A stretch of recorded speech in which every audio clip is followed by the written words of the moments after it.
สบายดีเนาะสบายดีหมู่เพื่อนเนาะทาง Facebook หมดทุกคนเนาะคลิปนี้เนาะก็จะสืบเนื่องจากคลิปโตมือวันเสาร์เนาะเป็นคลิปที่หนึ่งที่ลงไปเนาะที่ว่าขอคำเป็นการท้วงติงแล้วก็ขอคำชี้แจงเนาะเกี่ยวกับหมายเลขของบิลไฟฟ้านี้เนาะเกี่ยวกับการใช้จ่ายค่าใช้จ่ายค่าที่ต้องชำระเนาะตัวที่เราต้องชำระบิลในเดือน11ที่เราโบเคียเนาะโบเคียอยู่ตัวเลขนี้เนาะตัวเลขที่มาเนาะคือที่เขาแจ้งไปทุกอย่างเขาหูจักที่มาของมันเหมือนแต่เขาบ่หูจักที่มาของหมายเลขนี้เนาะนี่4891นี้เนาะแล้วก็เฮ็ดให้จำนวนที่เขาต้องได้ชำระมันสูงเกินควรจากเคยที่เสียที่ชำระไปเดือนนึงประมาณ60ปลายพันเนาะก็เลยมีมันสูงเกินโพดและเนาะตามที่เราได้ระบุไว้ในคลิปที่1เนาะว่าวันจันทร์เนาะเราจะได้เข้าไปพบเพิ่นเนาะแล้วเราก็ได้เฮ็ดตามที่เพิ่นแนะนำจากการที่เขาโทรไปหาทาง1199หั่นเนาะแล้วก็เบอร์โทรที่ติดมากับบิลหั่นได้โทรไปแล้วเนาะแล้วก็ได้เฮ็ดตามที่เพิ่นแนะนำเนาะซึ่งเขาได้ไปพบเพิ่นมาแล้วเนาะได้ยื่นบิลนี้ให้เนาะให้พนักงานตรวจสอบเนาะเพิ่นก็โอเคเนาะเพิ่นยอมรับเนาะเพิ่นยอมรับ1คือเพิ่นยอมรับตัวเลขที่มานี้เพิ่นว่ามันคลาดเคลื่อนเนาะมันคลาดเคลื่อนจาก4697ที่โซในกงเตอร์เฮาหั่นไปเป็น4891เนาะตัวนี้เพิ่นบอกว่าตัวนี้เป็นคำเว้าของพนักงานเลยเด้อเนาะเพิ่นเว้ากับเฮาว่าพนักงานจดผิดเนาะโอเคเฮาจะบ่ขอเว้าลงลึกไปหลายกว่านี้เนาะเฮาเข้าใจว่าพนักงานจดผิดโอเคเฮาฮู้เนาะทุกคนเข้าใจเนาะว่ามันบกพร่องอยู่จุดใดเนาะหลังจากนั้นเพิ่นก็ได้มีการบอกให้ว่าชำระเท่าใดก็ได้เนาะเพิ่นว่าเพิ่นจะแก้ไขให้เนาะแน่นอนการแก้ไขนี่มันต้องใช้เวลาเฮาเข้าใจทุกคนก็เข้าใจเนาะเพราะว่ามันได้ออกบินมาแล้วเด้เนาะคือว่าเรื่องการจ่ายเขาจ่ายอยู่แล้วแต่เนาะที่ทุกคนเห็น70,000นี่คือเพิ่นบอกให้จ่ายเนาะพี่คือเพเนาะน่าจะเป็นตัวย่อจากเพิ่นว่าเพนั่นแหละเนาะพี่นี่70,000กีบเนาะเพราะว่าเป็นอย่างถึงเขาจึงต้องจ่าย70,000กีบเพราะเขาไล่ออกมาแล้วเนาะไล่ตัวจริงนะเอาตัวนี้ลบตัวนี้เนาะมันก็ออกมาเป็น137คือพลังงานที่ใช้ในเดือนซึ่งได้คิดไล่ออกมาแล้วเนาะมันจะออกอยู่ประมาณ68,000บ่แม่นประมาณเนาะเป๊ะเลยแล้วแหละเนาะ68,385กีบเนาะซึ่งไล่ออกมาแล้วที่เขาจ่าย70,000เนาะเพราะเฮาบ่มีเงินน้อยจ่ายเพิ่นในจำนวนนั้นเนาะทุกคนก็อาจจะฮู้เข้าใจเนาะง่ายๆเนาะแล้วเพิ่นก็บ่มีเงินทอนเฮาก็เลยจ่ายเป็นจำนวนเต็มเนาะถ้าเหลือไปเพิ่นก็จะไปหักลบในเดือนต่อไปเนาะเข้าใจบ่มีหาเนาะถ้าถูกต้องเนาะเท่าใดเฮาก็จ่ายเนาะโอเคหลังจากนั้นเฮาก็ได้มีการชำระตามที่เพิ่นแจ้งนั่นแหละแล้วก็เฮาเคลียร์เนาะยอมรับเฮาเคลียร์เฮาได้คำตอบเนาะแล้วเพิ่นก็จะแก้ไขให้โอเคเนาะคือที่ได้แจ้งไปเนาะตามเป็นไปตามคาดเนาะในคลิปที่1เขาบอกว่าเลขตัวนี้เลข4891นี่มีความเป็นไปได้สูงที่จะคาดเคลื่อนจาก4697นี่ไปเป็น4891โอเคเนาะเป็นความจริงเนาะเป็นความจริงเด้อพี่น้องเด้อการคาดการณ์ของเฮาเป๊ะเลยเนาะเป๊ะนี่แหละพี่น้องการทดสอบเนาะมันก็บ่ได้ยากเนาะถ้าเฮามีข้อมูลเนาะเฮาต้องมีข้อมูลเนาะแล้วเฮาก็ต้องศึกษาเนาะและมื้อนี้เนาะจะมาคิดไล่เนาะคิดไล่ให้เบิ่งเลยเนาะว่าคิดไล่จังใดเนาะมันจึงออกมาเป็นจำนวนเงินที่ต้องชำระ 68,385 กีบเนาะจากที่236,148 กีบโอเคเราจะมาไล่กันเนาะจะชำระให้เบิ่งแต่ละขั้นตอนเขาเอิ้นชำระเนาะบางนั่นก็โอเคเนาะจะมาชำระให้เบิ่งเราจะเอาตัวเลขจริงที่เราใส่ไปเนาะที่เพิ่นได้ระบุให้เนาะจะบ่เอาตัว4891เลยเด้อมันจะเป็น4697เนาะ4697ลบให้ตัวเลขนี้ ตัวเลขข้างก่อนนี่เห็นป่ะ4560เนาะ4560ไม่หรอพี่น้อง4560เบิ่งดีๆเนาะเบิ่งนำกันไม่ผิดอีกโอเคเนาะออกมาเป็น137เนาะ137เนาะคือที่เขาแจ้งไปออกมานี่แล้วเราจะมาให้เบิ่งตารางตัวที่ลุ่มเนาะอธิบายหน่อยนึง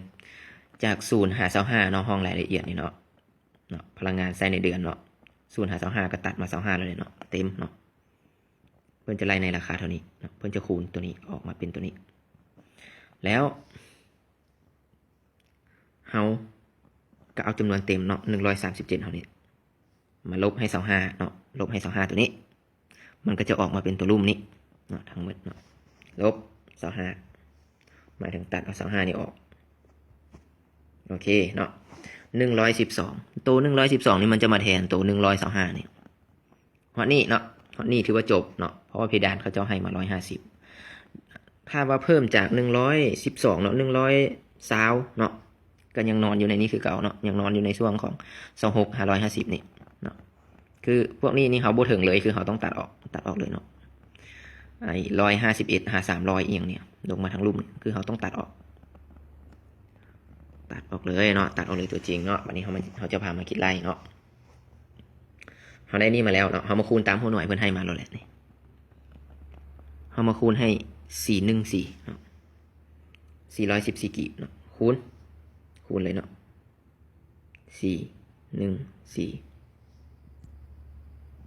414เท่ากับ40ปลายพันเนาะมันจะตกออกเป็นเงินเฉพาะตัวนี้เด้อวันนี้เขามาบวกตัวที่25นี้เนาะ25นี้คูณกันออกมาแล้วเป็นเงินเท่าไหร่8,700เขามาบวกกันเข้าเนาะบวกกันเข้า8,700เลข0อยู่ใส่อยู่นี่ทึบโอเคเท่ากับ55,000เนาะคือตอนนี้เขาได้แล้วเนาะเขาได้จำนวนไฟที่เขาใส่ตัวจริงเนาะตัวนี้ยังบ่ทันรวมอากรค่าบำรุงรักษาเนาะวันนี้เขามาบวกค่าบำรุงรักษาเข้าไปตายตัวอยู่แล้วเนาะ 7,100 ในทุกเดือนเนาะบวก 7,100 โอเคเท่ากันกับ 62,168 กีบแล้วอากรทุกคนเข้าใจบอกอากรนี้บ่ได้ตายตัวเด้ออากรเนาะเพิ่นจะเปลี่ยนเนาะในคลิปที่1นั่นแหละเขาบอกว่ามันจะปรับเปลี่ยนตามการนำใส่ตัวจริงเนาะโอเคเราจะพาไปคิดไล่อากรเนาะเราได้บวกค่านั้นเข้าไปแล้วเนาะการคิดไล่อากรเนาะก็บ่ได้ยากเนาะตามความเข้าใจที่จริงไฟฟ้าเพิ่นมีสูตรของเพิ่นต่างหากเด้อเนาะแต่ตัวนี้เขาไล่กันแบบประชาชนแบบธรรมดาเนาะตรวจสอบกันง่ายๆเนาะคิดไล่อากรเนาะทุกคนเห็นเนาะอากรมูลค่าเพิ่ม 10% เนาะคูณ10หาร100พี่น้องคูณ10คูณ10 10หาร100โอ้ย 1,000 โอเค100เนาะปึ๊บเราจะได้เป็นจำนวนอากรเนาะอากรที่ต้องจ่ายเนาะในเดือนนี้คือ 6,216.8 แต่ข้าพเจ้าเชื่อว่าแน่นอนเลขนี้ต้องปัดเนาะปัดจาก8เป็น8มาใส่6เป็น7เนาะเพิ่นจะปัดเด้อมันจะถูกอยู่ 6,217 กีบเนาะทุกคนจื่อนำกันเนาะ 6,217 กีบ 6,217 กีบบวกให้ 6,217 กีบปึ๊บนั่นพี่น้องเห็นบ่มันจะคือออกเป๊ะเลยกับตัวเลขที่ค่อยไล่ไปเนาะตัวเลขที่ค่อยแจ้งไปก่อนหน้านี้ว่าค่อยได้เสียเนาะในจำนวนพลังงานที่ค่อยใช้ไป137ค่อยได้เสียอยู่ 68,385 กีบเนาะเป๊ะเลยเนาะฉะนั้นทุกคนสามารถเบิกได้เนาะใช้เป็นเอาไปเป็นความรู้เนาะในการคิดไล่และกดสอบเนาะบ่ได้ยากเนาะถ้าเรามีข้อมูลเนาะเราอยากตรวจสอบที่จริงที่มาอัดคลิปนี้เนาะบ่ได้มีเจตนาเนาะที่จะไป เอาพิษเนาะหรือว่าไปชื่อว่าจังไดเนาะแบบลักษณะเฮ็ดให้ฝ่ายใดฝ่ายหนึ่งเสื่อมเสียดอกทุกคนต้องเข้าใจเนาะคือเฮามีกรณีแบบนี้เนาะเฮาก็อยากแบ่งปันอยากแชร์ประสบการณ์เนาะเพื่อให้เป็นข้อมูลแล้วก็ความรู้จุดประสงค์ที่มาอัดคลิปนี้คืออยากจะมาปิดเนาะอยากจะมาปิดเคสเนาะปิดกรณีนี้เนาะปิดคลิปตัวที่1ที่ได้เปิดไปเนาะคลิปตัวที่1ที่ลงไปเมื่อวันเสาร์นั้นเป็นคลิปเปิดคลิปนี้จะเป็นคลิปปิดเนาะแล้วก็มาชี้แจงว่าเขาได้ข้อมูลได้คำตอบเนาะเป็นไปตามคาดเป็นไปที่เขาคาดการเนาะความจริงเนาะตัวนี้ความจริงเด้อและอีกอย่างหนึ่งเนาะอยากฝากเนาะอยากฝากทั้งหมู่เพื่อนทาง Facebook นี่แหละเนาะอยากให้ทุกคนเนาะแชร์แบ่งปันเนาะในมุมที่สร้างสรรค์เนาะบ่อยากให้ไปใส่หายเนาะหรือว่าไปโจมตีของทางนั้นและห้ามที่สุดเนาะทุกคนที่ได้เห็นแล้วเนาะที่ได้แชร์ไปอย่าเอาข้อมูลนี้ไปบิดเบือนเนาะบิดเบือนความจริงเพราะค่อยบ่ได้มีเจตนาไปแบบนั้นเจตนาของค่อยคืออยากฮู้ที่มาซื่อๆเนาะว่าตัวเลขนี้มาจากไสถ้าผิดก็คือยอมรับเนาะยอมรับว่ามันผิดแล้วเพิ่นก็ต้องแก้ไขให้เฮาเนาะเพิ่นก็ได้แก้ไขให้แล้วเนาะทุกคนสามารถเข้าเบิ่งได้เนาะย้ำอีกทีนึงเนาะแต่ว่าขอความร่วมมือนำอย่าไปบิดเบือนข้อมูลเนาะต่อจากนี้เนาะอย่าไปใส่หายเพิ่นเนาะเพราะว่าทุกคนนะแน่นอนเนาะการเฮ็ดเวียกเฮ็ดงานเนาะมันก็อาจจะมีความบกพร่องกันแน่บ่เป็นหยังเนาะ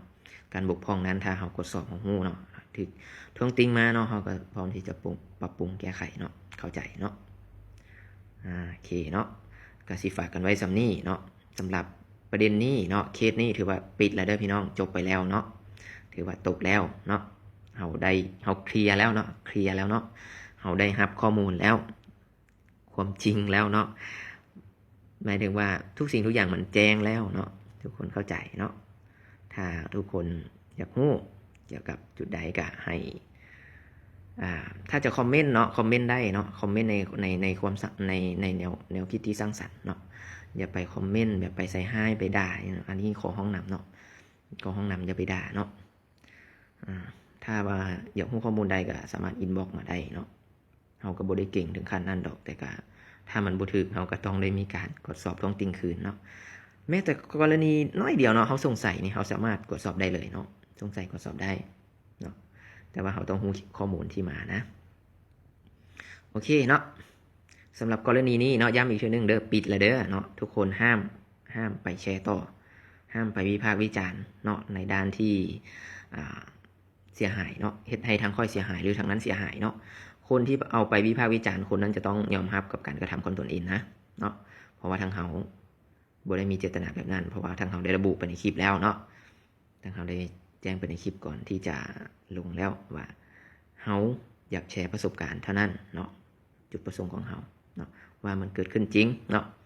ทุกสิ่งทุกอย่างเนาะที่เกิดขึ้นมานี่มันได้สะท้อนให้เฮาเห็นถึงเนาะมันมีความเป็นไปได้เนาะมันเป็นไปแล้วเนาะมันมีจริงมันเกิดขึ้นจริงฉะนั้นทุกคนจะต้องได้มีการเจ้าการเนาะเป็นเจ้าการนำกันเนาะถ้าอยากกดสอบเนาะคิดว่าทุกคนเนาะแม้แต่กีบนึงเนาะ1,000ก็บ่อยากเสียดอกถ้าตัวเองบ่ได้จ่ายบ่ได้ใช้ตัวจริงเนาะฉะนั้นเงินนี้ทุกคนอาจจะคิดว่ามันบ่สำคัญแต่ก็คือที่เขาเจ้าได้บอกไปหลายๆเนาะแต่ทุกอย่างก็ต้องซื้อด้วยเงินเข้าใจเนาะทุกอย่างนะเงินบ่สำคัญแต่ทุกอย่างก็ต้องได้มาก็ด้วยเงินเนาะให้ทุกคนเข้าใจแบบนี้โอเคฝากกันไว้ซ้ำนี้เนาะ